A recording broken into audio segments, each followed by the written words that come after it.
Do you know what's the scariest thing about children forgetting their parents?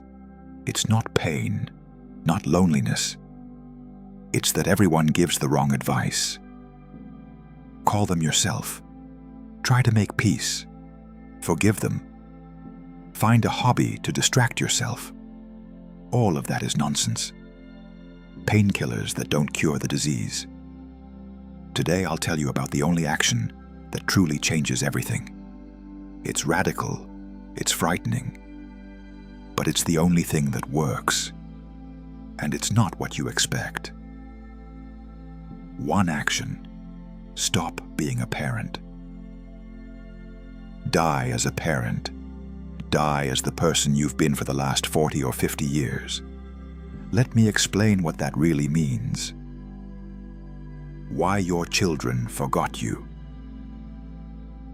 Before talking about the solution, we must understand the real problem, not the convenient one. You think your children forgot you because they're ungrateful, selfish, busy, spoiled by the modern world? Number. They ran away. And people don't run away from those they simply find uninteresting. People run from those who suffocate them. Look honestly, who have you been to them all these years? You were the controller. Even in silence, you controlled with a look, a tone, a pause. Why so late? How's work? Why aren't you married yet? Your husband again? Every question was a test. Do they meet your expectations? You were the invoice. Every conversation reminded them of their debt. I raised you. I gave my whole life for you. If it weren't for the kids, I would have. You turned love into an investment that demanded returns with interest. You were the judge. Their choices were never good enough. Their partners, wrong. Their jobs, wrong. Their parenting, wrong. You constantly compared their real lives to the ideal in your head. You were the victim. I gave everything, and they don't even call. This is the most poisonous role, because it breeds guilt. And guilt is the worst foundation for any relationship. And most importantly, you were the parent, with a capital P, a parent to children who are already 40 or 50 years old. That's the real problem. What dying as a parent means. As long as your identity is built around being a parent, you're trapped. You can't just be yourself. You must be strong. Parents don't show weakness. You must be right. Parents know better. You must be needed. Otherwise, what's the point of your existence? This role is armor you've worn for 50 years. At first, it protected you. Then, it became heavy. And now it's suffocating you and everyone around you. To die as a parent means to take off that armor. Forever. It means to acknowledge your mission is complete. You raised your children, well or poorly. It no longer matters. They are adults. They're alive. They're coping. Mission accomplished. They are no longer your children. They are other adults with their own mistakes, which you don't have to fix, with their own choices, which you don't have to approve, with their own lives, in which you are no longer the main character. And you? Who are you now? Here begins what's both the scariest and the most liberating part. If you're not a parent, who are you? Most people at this moment feel emptiness, panic.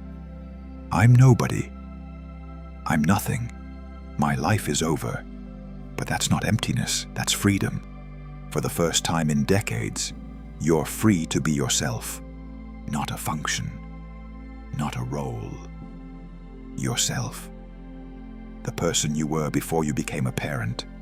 The one who dreamed, loved, wanted things for themselves, the one you forgot under the weight of duty. What happens after death? When you die as a parent, amazing things happen. First, you stop suffering, because the pain didn't come from your children not calling. It came from clinging to a role that no longer has a purpose. You were an actor without a stage, a doctor without patients, a teacher without students. Now you're just a person, and that's enough. Second, you gain energy. Tremendous energy that you used to spend on control, worry, resentment, and expectation. That energy returns to you, and you can use it to live your life. Third, you become interesting. Because a person who lives their own life is always more interesting than one who lives waiting for someone else's call. And the paradox is, that's often when the children come back. Not to the parent, to the person, to the living, interesting, free human being, with whom you can talk not about duty, but about life. But even if they don't come back, you've already won, because you've found yourself. How to die, practically. This isn't a metaphor, it's a concrete step. Step 1, the farewell ritual. Take a photo of yourself with your children when they were little. Look at that parent. Thank them for everything they did, for the sleepless nights, for the sacrifices, for the love, even if it wasn't perfect. And then say, your work is done. You're free. I release you. You can even write a letter to yourself as a parent, a farewell letter, then burn it or tear it up. It's a symbol, but symbols matter. Step 2, remove the mirrors. Stop seeing yourself through your children's eyes. What will they think of me? Am I a good enough parent? Did I do the right thing? These questions kept you in a cage. Now ask different ones. What do I want? What makes me feel alive? What do I feel? Step 3, get to know yourself again. You have time now. For the first time in half a century, time for yourself, not for your children, for you. Who are you? Not a parent, not a retiree, not a forgotten old person. Who are you? What did you love in your youth? Reading, walking, painting, talking to people, working with your hands. Go there, not to distract yourself from sad thoughts, but to remember who you are. Step 4, live dangerously.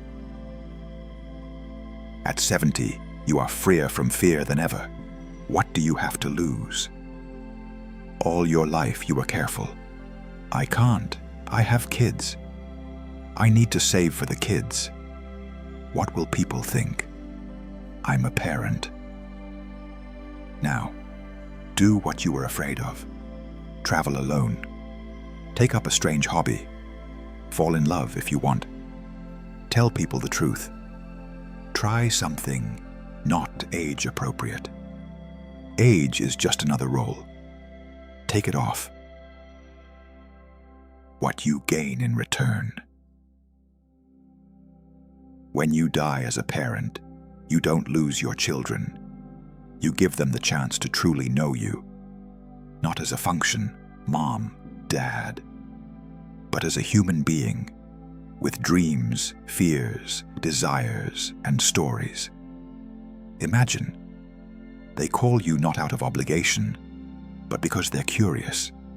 Curious about what you're doing, what's new in your life, what you think. Not about them, but about the world, about life, about yourself. These are different relationships, adult to adult, human to human, without the burden of guilt or expectation.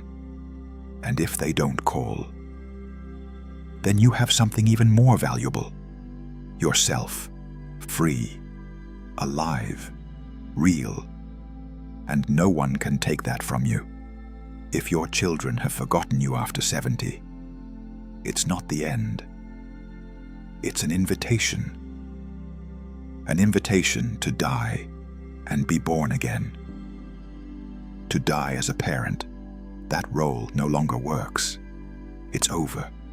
Thank it for its service and let it rest. And to be born as yourself. Not someone's function, not someone's duty. Just a human being with your own life, your own desires, your own right to happiness. One action: die. Scary? Yes. Painful? Yes. But the only thing that truly works. Because as long as you cling to the dead role of the parent, you live in the hell of waiting. But when you let go of that role, you enter the paradise of freedom. The choice is yours. You can spend the rest of your life waiting for a call that won't come, playing a role no one needs anymore, suffering from resentment toward children who are simply living their lives. Or you can let go of your old self right now. If you liked this video, please support it with a like, a subscription, or a comment. Your support helps this message reach someone who needs it right now.